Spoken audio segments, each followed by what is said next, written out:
Hi everybody and welcome back to my channel. Today's video is a little bit different because I'm actually going to be painting my Nike Air Force Ones.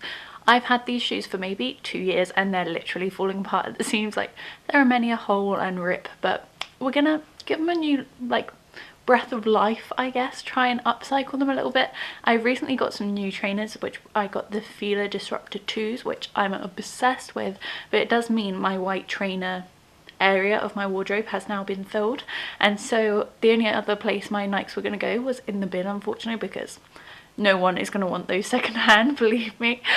So I thought, to have some entertainment for the day, take up some of my time, do a little bit of a DIY, get creative, as well as keep them out of the rubbish bin, I thought I'd paint them. So I looked at loads of inspiration off of Pinterest to do this. I know loads of different people have been doing it, and it was just something that I thought would be really cool and something a bit fun and like completely personalized to me, which I thought would be really cool.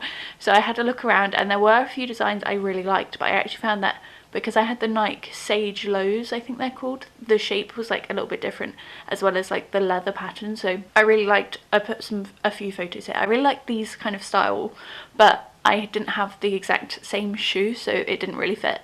So I ended up just doing like the back portion of the shoe, but I really like how it turned out, so stay tuned, and I'm going to be doing a voiceover for this video to give you all the details as well as like everything I'm using. So if you want to recreate it, you can definitely do that with this video. So step one was trying to clean my Nikes.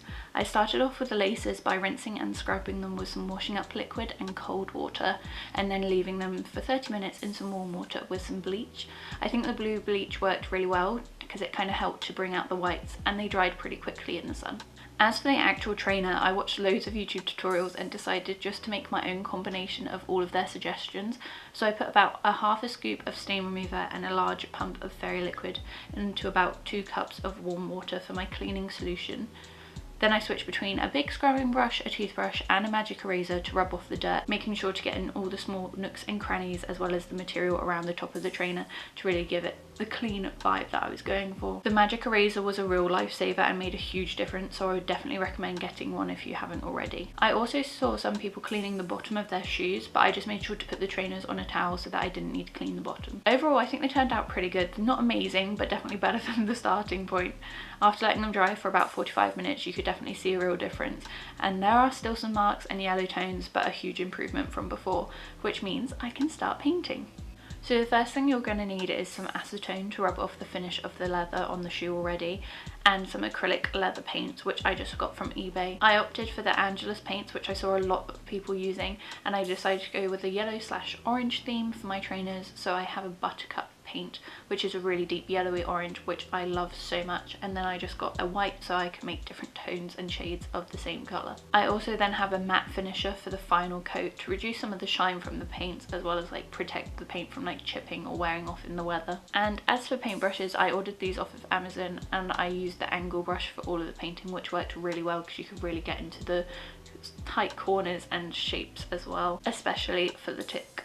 So to start off, I'm just taking a rounded brush and wiping acetone all over the areas that I was going to be painting. I was quite careful to only put it on the areas I knew I was going to paint.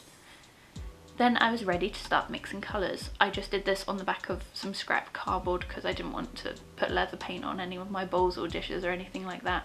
And I knew I wanted the tick to be the darkest part, so kind of act like the focal point of the shoe, I guess. So I probably used about 8 drops of the orange and just 1 small drop of white, just to kind of dull the saturation down a little bit. I started by painting the Nike tick first, so I started painting around the edges of that tick, making sure to use the corners of the brush to follow the lines of the shape. This made it way easier to colour in the middle without worrying too much about going over the edge. If you have a shaky hand, you can always tape off the area, which I've seen other people do, but I was pretty confident with the paintbrush I chose, and I didn't want it to take me any longer than it had to. I think this whole process took me about 3 hours, so I went without the tape. I would say you probably need to do 2 or 3 coats of each section just to get a clean and bright finish, but I didn't film the different coats because obviously I was just doing the same thing over and over. I will also say as well, make sure your paint is dry in between coats, because if you add another coat on when the paint is still wet, it just kind of picks up the paint rather than adding another layer, which will give you kind of like an uneven finish. For the next colour, I wanted beneath the tick to be a little lighter, and I probably used about 3 drops of orange and 6 or 7 of white, so I got some contrast against the tick.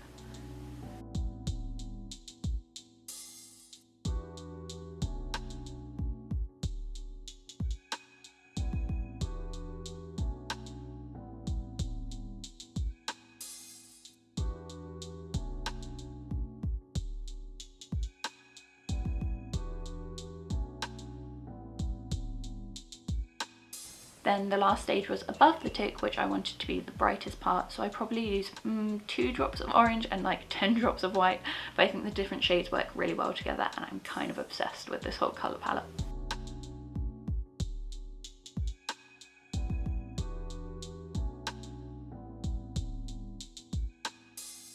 I also went one step further and coloured in the tiny tick on the tongue of the trainer just to add a little bit of extra detail to make it look kind of purposeful.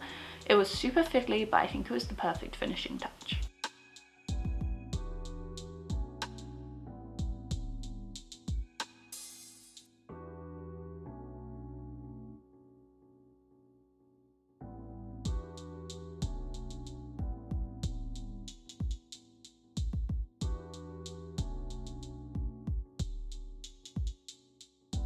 I let that dry for about 20 minutes before I added the finisher over the top, although I suggest you wait a little bit longer than that because the paint was still a little tacky when I applied it, and I did find like some smudging occurred, nothing major, but just something to consider.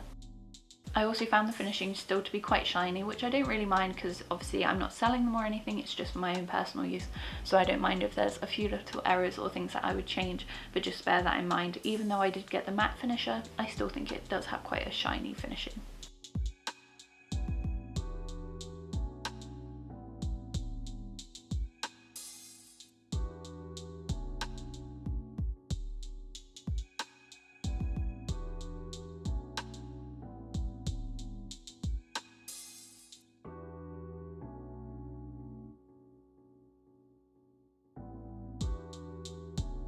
So once that was done, I left it for about an hour before putting in the laces, and I am obsessed with the outcome. I think they are so fun and completely out of my comfort zone, which I really love. I've never had a colourful pair of trainers, I always opt for white, so since I now have a new white pair, I really thought adding a colourful pair to my wardrobe would be really fun and something a bit different. This whole process definitely gave my Nikes some new life and saved them from the rubbish bin for a little longer. Obviously all the holes and rips are still there, but they're just now a fun pair which I can wear in summer for something to add a little bit different to my outfit. I think these will look really great with some mum jeans and like a logo t-shirt in the summer, and I can't wait to wear them to like around my friend's house and barbecues and everything like that once this is all over, to really show them off. There are so many different colour combinations you could try or designs you could create, so if you are painting your own Nikes, be sure to tag me on Instagram because I would love to see them. I know loads of people have been doing this recently, and I do think it's a really fun way to spend your afternoon and upcycle a piece of clothing that you may have fallen out of love with. But yeah, overall I'm just completely obsessed with these shoes. I will be wearing them a lot. My Fila trainers have got a run for their money now because I do love these so much, but I'm really happy with the outcome, and although it did take me a while, I'm very happy and I think it was time well spent.